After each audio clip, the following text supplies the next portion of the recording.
32 nu mai e puțin? Până la Petroșani mai e puțin. Încă 30 km. Da, da. Ok. Numai bine, sănătate, drum bun, domnul.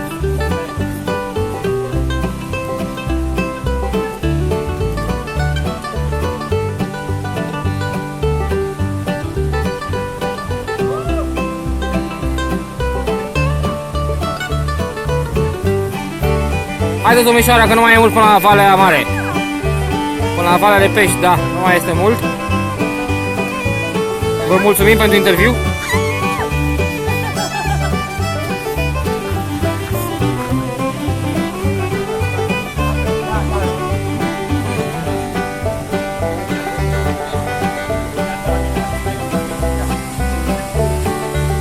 Deci, de acum încolo nu mai facem pe pasă, asta ultimul până la Petroșani.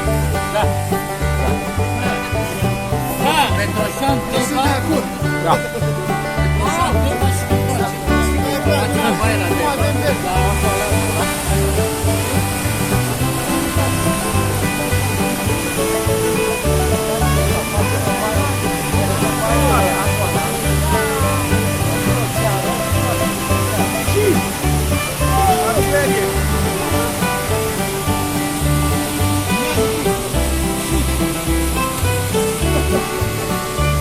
Băi, tocmai când filmezi.